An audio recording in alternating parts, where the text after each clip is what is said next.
Good afternoon. How's everyone? Cold, good answer. Can you believe it's the last home football game? I can't believe it. Somebody can. Well, my name is Mark Burdell, and I'm the Director of Alumni Programs here at the Alumni Association. And I have the honor and privilege of introducing our speaker today. Our session today is called A View from the Bench with Emil T. Hofman, part of the On the Sidelines speaker series. Before I get into the introduction, though, I do want to let all of you know that Dr. Hofman and his wife, Joan, on this Sunday will be celebrating their 57th wedding anniversary.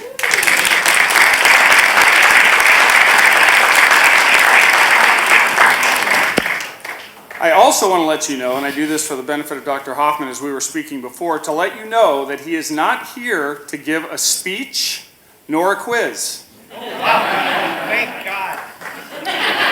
He's simply going to talk with us for a little bit, and then we're going to have some time for your questions, comments, and then he'll be around after to say hello to old acquaintances, to take a picture, whatever you'd like to do. But we're just so happy and honored to have him with us. So with that, as you all know, our speaker today needs no introduction, so I will call this more of a reminder than an introduction. I'm just going to tell a little bit about Dr. Hofman and his career here. So in 1999, when the renovation of the main building was completed, the university established a wall of honor and selected 20 people to include for their lasting, pervasive, and profound contributions to the University of Notre Dame. Of the original 20 selections, a list that includes names like Soren and Rockne, only 2 remain active on campus today: Father Hesburgh and today's speaker. Dr. Emil T. Hofman is without a doubt one of the defining figures in the university's history. His career at Notre Dame began 64 years ago. For 4 decades, as the famous, or perhaps for some infamous, first-year chemistry teacher, he taught more than 60% of each freshman class. That's more than 32,000 Notre Dame alumni, including more than 8,000 doctors and 2 eventual Nobel Prize winners.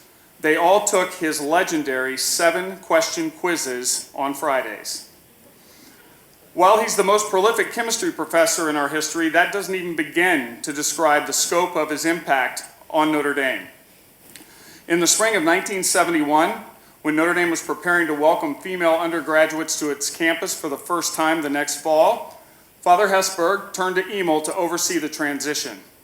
Hesburgh appointed him the dean of the freshman year of studies, and from that post, he redefined the freshman experience at Notre Dame, outlining a holistic, broad curriculum for first-year students and delaying the choice of a major to after freshman year.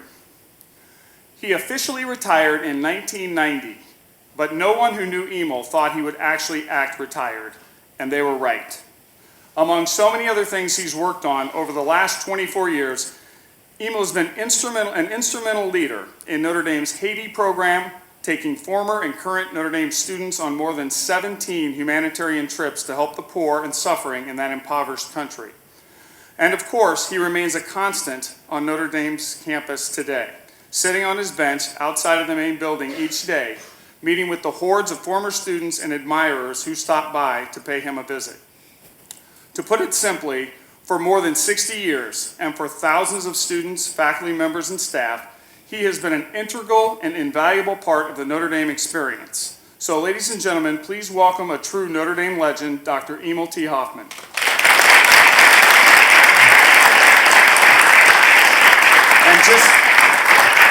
And just so you know, it's year-round. We do have another photo of him on the bench. Take it away. And in just a few months, I'm going to I'm going to observe my 94th birthday. And as Mark mentioned, I spent 64 of those 94 years here at Notre Dame. And I might say they have generally been very, very happy years for me. although Mark did outline some of the things, I'd like to embellish a bit.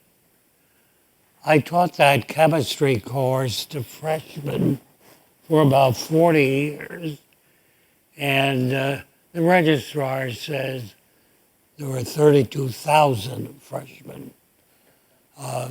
Many became doctors, thousands. Two of them became Nobel laureates in medicine. Many became engineers. Many became scientists of various types. In addition to the 32,000 who took the general chemistry course for undergraduates, about 400 high school teachers took the National Science Foundation program and got their master's degree.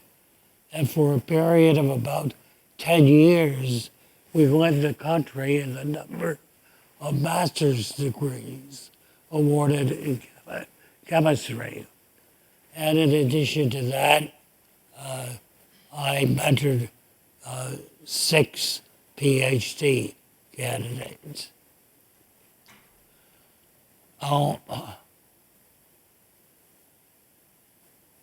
In addition to the teaching of chemistry, as Mark mentioned, Father Hesburgh appointed me Dean of the Freshman Year of Studies. I think it was there that I made my most important contribution to higher education in the freshman year of studies, because my objective was to help students decide on what it is they wanted to do. Because national statistics show that only about 20% of high school graduates know what it is that they want to do in life. And when they go to college, the colleges and universities think that the students know what it is they want to do. They put them into a rigidly structured course to glean that program. If it doesn't work out, it's just too bad. The student has to undergo a painful change. Well,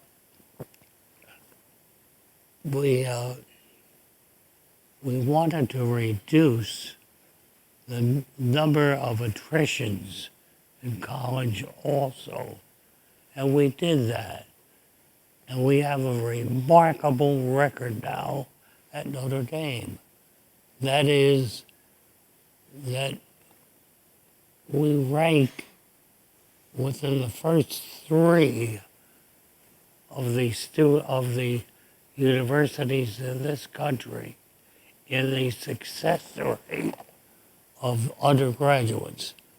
Our students who come to Notre Dame will finish at Notre Dame, and we'll see to it that they do finish, and they do finish successfully. Also, as Mark mentioned, I enjoyed very, very much my work in Haiti with the poor people, the suffering people in that country which has the greatest poverty in the Western Hemisphere. Now, there's so much more I could say about what we've done here at Notre Dame, but how many of you were in one of my courses?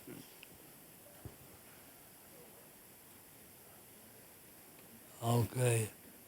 So you know that I was able to talk for a couple hours. But I'm not going to try your patience today. you'll have enough patience if you had to sit through a game tomorrow like you had to sit through last Saturday. Oh, that was awful, wasn't it? Bob and I were there. Well, I was there for the first half, but our grandson was with us. Our grandson is a student at Northwestern. And he plays baseball for Northwestern. And he came prepared because before he left, he presented me with a hat. I was going to wear it today, but I didn't. I have a Northwestern hat now as a remembrance of that day. But anyway, how about some questions? That sounds great. So And I'll also, join you. Are there some questions? I'll be happy to take those questions and repeat them. So anybody have any questions for Dr. Hofman? Yes, sir. Interested in his comments about the work that's going to be done at the stadium, how that came about, why it was chosen. So the question is, I'd like to hear Dr. Hofman comment on the Campus Crossroads project, the changes that are being made at Notre Dame Stadium. well, when I started the freshman year of studies, many people objected to it. Many people found fault with it. It has survived for over 35 years now. Missy Conboy, who was a student of mine when she was a freshman, and I also helped get her the job that she has. I say helped, I didn't get it for her. I helped her get the job in the athletic department. And a week or so ago, she got very annoyed at me because I told her what I thought of that program. And she was very much involved in bringing it about. And I guess I would have to trust her if she supports it so strongly. I could see the luxury boxes. I could see those. I can't see putting the academic units in the stadium.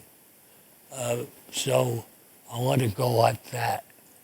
But we'll see what happens in time. I won't be here. We have another question over there. Pardon? Oh, sorry, you just waited. No problem. I'll ask a question about Haiti. Okay. About your work in Haiti with Father Thomas Strike. Yes. Well, Father Straight was one of my freshmen, and I was so pleased and so proud when after he got his Ph.D.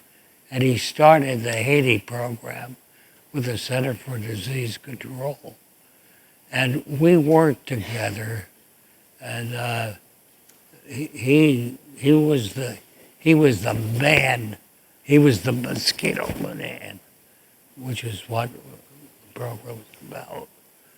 And I really loved working with him. But I left 3 days before the earthquake. So I was not involved in the earthquake in Haiti. But I left because I had some other problems. But I couldn't wait to get back. And finally, my supervising general gave me permission to go back. And I went back and back and back. And I brought every member of my family to Haiti with me, except my 6-year-old grandson and my wife. But everyone else went to Haiti with me and enjoyed it, enjoyed doing the work that we did. So you could read about poverty and suffering. You could see movies, but you have to be there. You have to smell it and taste it. And the poverty in Haiti is unbelievable. And we experienced it. And Father Strite is doing a magnificent job. Does that answer your question? We have a question over here. We always knew you as Emil T, but never asked what T stands for. Were you one of the engineers who had that contest? Were you one of the engineers who had the contest when you were students as to what does this T stand for? I'll tell you what it stands for. Terrific. Terrific. They refused to accept that. They said tension is what it stands for. So take your pick. We have a question here. On a related question, my friends and I knew you as Dr. Emil T. Hofman as regards to pronunciation of your first name. Over the years, I've noticed many people pronounce it Emil, and yet that does not ring true to the music of the sound of your name, which was Dr. Emil T. Hofman. You must say the whole thing. Does it bother you that the first name is not pronounced as we knew it to be, which was Emil? It depends on what country you're in. If it's French, it's Emile. If it's German, it's Emil. And if it's Italy, it's Emilio. So again, take your pick. Yes, yes, sir. I want to know Notre Dame is an educational institution, and I want to get some insight into the essence of how controversial that change was, and Dr. Hopkins' involvement in that. Can you share some stories of that? Sure. So the question was, I'd like to get some of your insights on how controversial it was when Notre Dame became co-educational. Very, very much so. Now, first of all, the students were all in favor of it until they had to give up their dormitories. And so many of the old-timers, I don't think there are any here, objected to it. And they asked, will we ever get accustomed to it? And you know what my answer was? Because I was one of the supporters of it. I said, you won't agree with it when you have granddaughters who want to come to Notre Dame. Then you'll be all for it. And that's exactly what happened.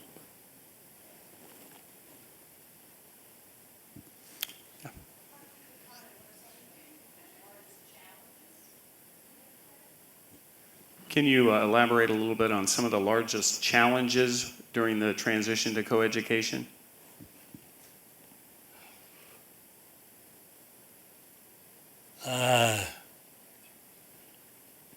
In the beginning, it was the behavior of the guys. And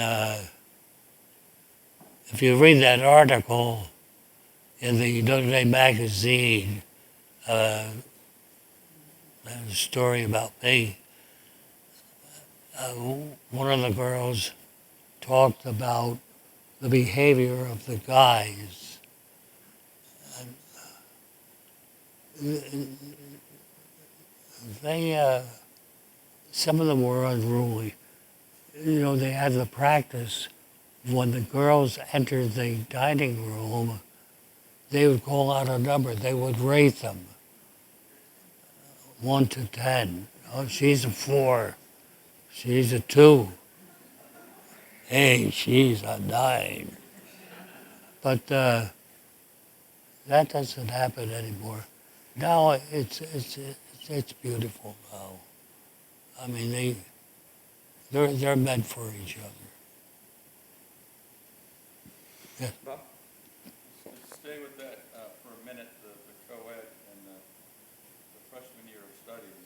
I know some of the history that people have come from other schools to find out how Notre Dame has raised their graduation rate to 96%. And some of their responses have been, oh, it's because it's a Catholic school. That's, we can't copy it, we can't learn from it.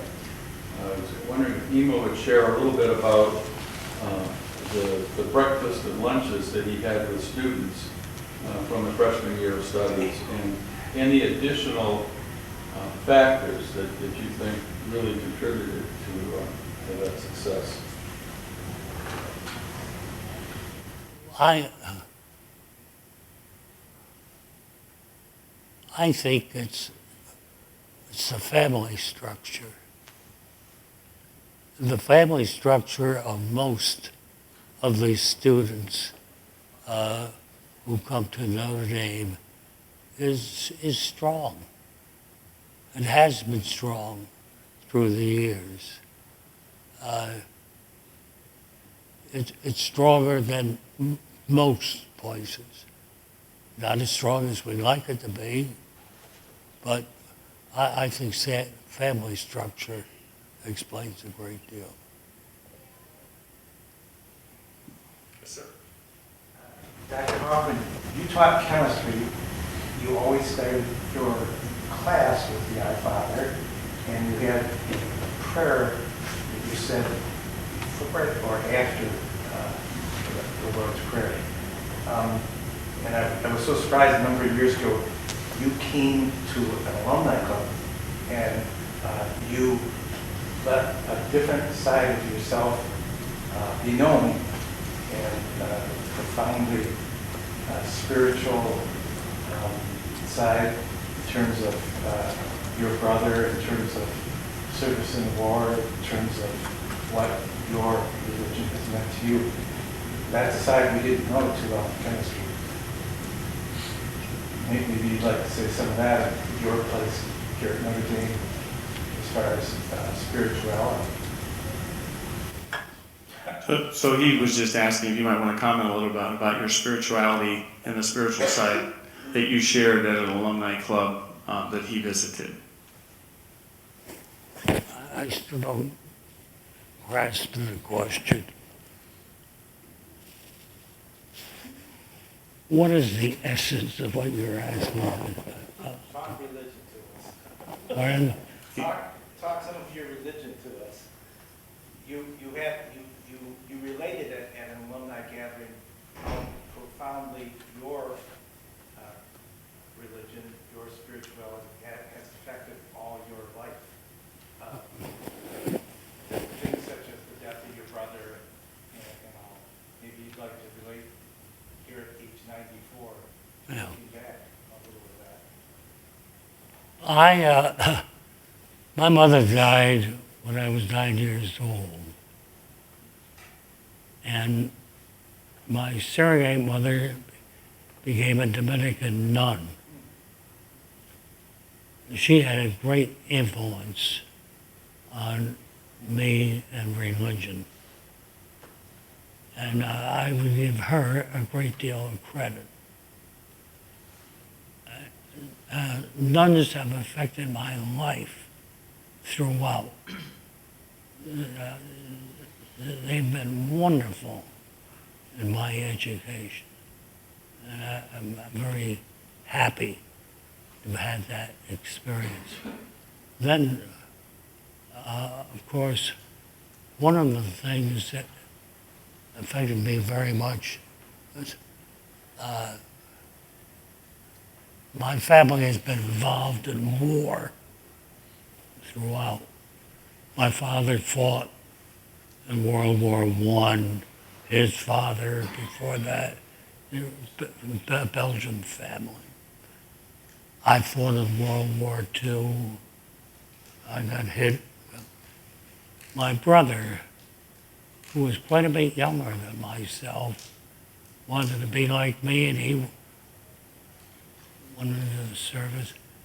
He got killed in Korea. And that affected me very, very much. And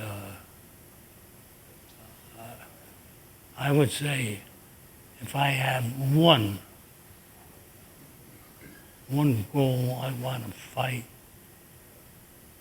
it's that of warfare.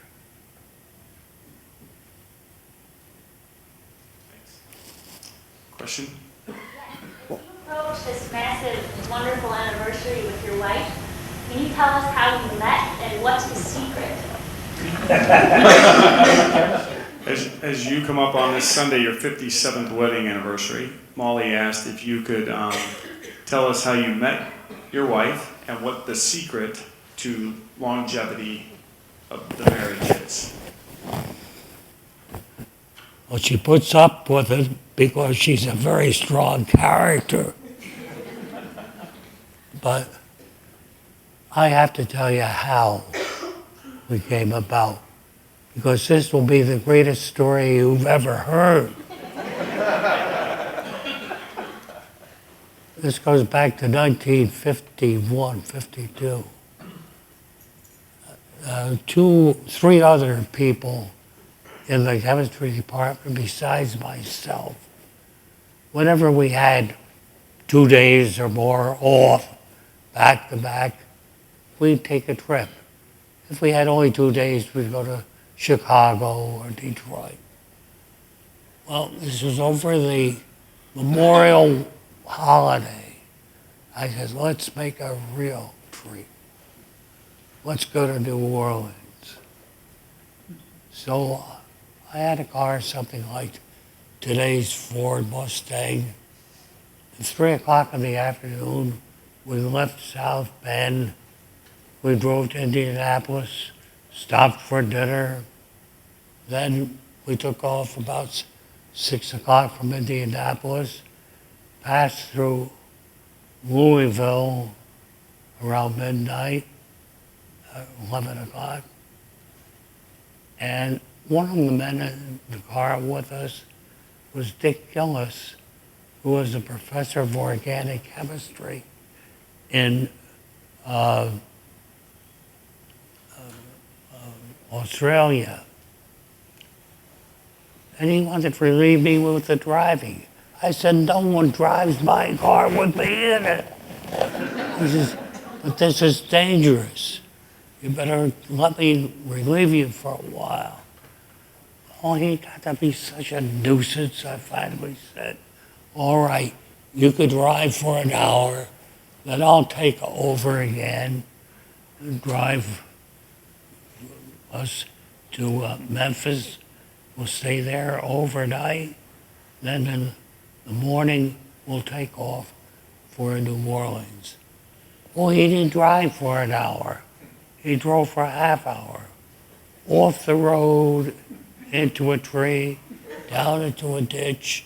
My head went through the windshield. I came to for just a minute, and there was a priest leaning over, giving me the last rites. And then the next time I came to, I was in the hospital, in the operating room, and there was an angel of mercy leaning over me, who was my nurse then, is my wife now. That's not the end of the story. Because I was in that hospital for 5 weeks. And for 5 weeks, I go, hey, she's the one. She wouldn't give me a tumble, not a break. So after 5 weeks, I left. I came back to South Bend. And I had 2 broken legs, 2 broken feet, a broken elbow, a hole in my head. And you would have wondered why she passed me by. I was all bandages and splints. 5 years after I left that hospital, I had to go back to Louisville to do a program at one of the high schools. So I went down to do the program at the high school. I figured, I'll give that nurse a call. Coincidentally, the reason why I couldn't make out was she was a student nurse. The student nurses could not fraternize with their patients. So I went back. I said, well, she's not a student nurse anymore. So I called her up and asked her to go to dinner. And in 5 years, she gained so much good sense, good judgment, good taste. She said yes. She went to dinner with me. Hey, it was great. It was so good. And that was over Memorial Day again. 5 years later, I went back to Louisville every week. I drove from South Bend to Louisville. And we'd go to dinner at Hassenauer's. And then I'd turn around and drive back to South Bend. Well, July the 4th weekend, I didn't go to Louisville. I had Joan come up to South Bend. And like any good dober, what did I do? I took her to the grotto. Nobody ever says no at the grotto.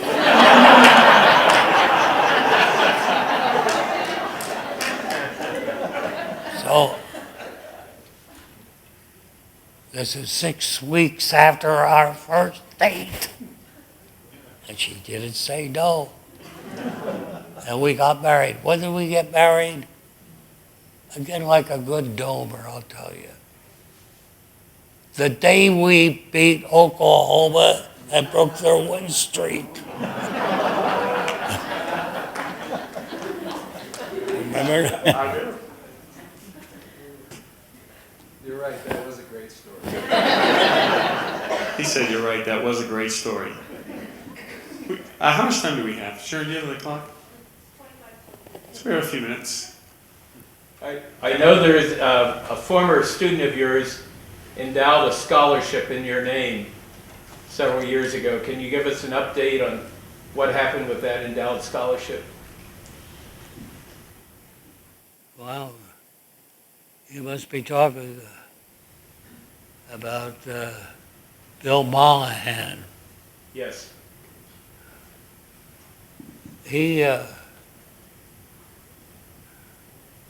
Bill Mollahan was a great guy. This is a story I like to tell. He was raised in an orphanage in West Virginia. And when he was in high school, he knew he wanted to be a doctor, but he didn't have the money to go to college. So he wrote to Notre Dame and proposed that he would run the student infirmary at Notre Dame if they would grant him the tuition. He couldn't go to college to become a doctor, so he became a nurse. And after he became a nurse, he asked Notre Dame, want to run the student infirmary? And that's the way he would hope to put himself through college. And he did. He came to Notre Dame and lived in the infirmary, worked in the infirmary. And when he finished, I contacted the admissions director at Loyola in Chicago. I knew all the admissions directors at that time. And tongue in cheek, I said, if you don't take this guy, I'll never again recommend another student to Loyola. The admissions director then, tongue in cheek, says, okay, I'll take him. So we took him, man. Well, Bill was then doing what he was meant to do. And he was very successful. And then he did a stint in the Navy as a Navy medical officer. When he got out, he went to the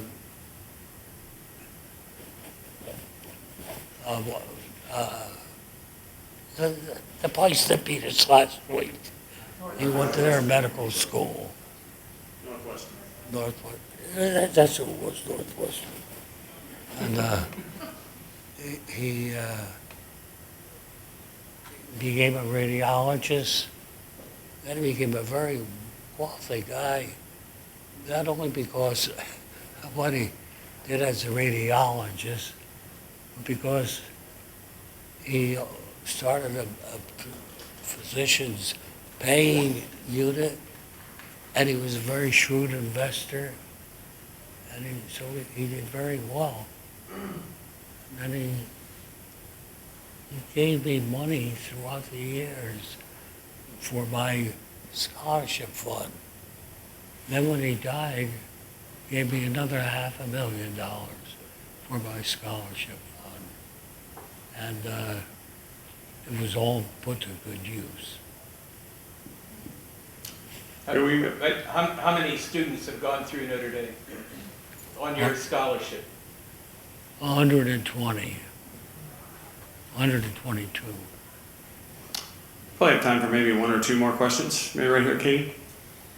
So I work at the Alumni Association with a lot of current students and young alumni, and talking with a lot of them, we're all very aware that we come from a place where we're supposed to be a source of good in our country, and in a place that sometimes it's hard to do so. So what is your greatest piece of advice for us in persisting through that goal? So Katie's a recent graduate of the university. She also works here in the Alumni Association, and she said as she went through Notre Dame, it was constantly impressed upon her that she should seek to be a source for good in the country and in the world, and she would just like some advice from you as to ways she can continue to do that now that she's a Notre Dame alumna. She could continue to do what? To do good in the world. Oh. Well, I think that according to what it is that you would want to do, there are so many ways in which you could do good for others. And say, look for where it's needed most. I found working in Haiti to be very satisfying. Working with people who really suffer, and those people in Haiti having nothing, but still they'll dress up the best they can to go to Mass on Sundays.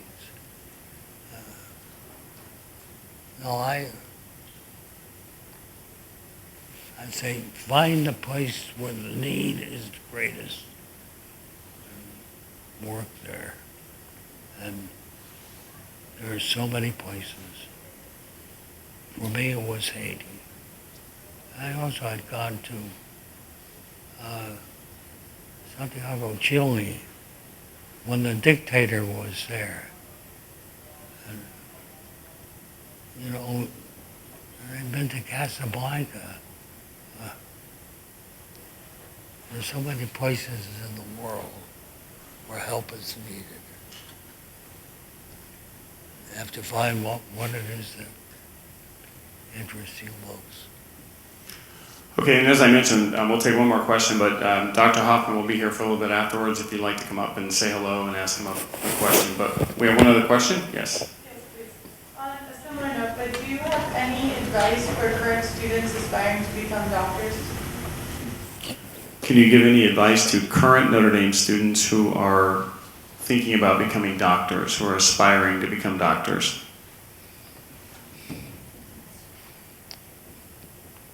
Understudy a doctor. Find a doctor who will let you shadow him or her. If you're here at South Bend, the guy you want to get in touch with is Mark Walsh. Who? You know Mark? Okay. Great. Well, I just want to take a moment to thank Joan and Dr. Hofman for taking the time to come over and spend some time with us and for sharing his thoughts. So let's join in thanking him.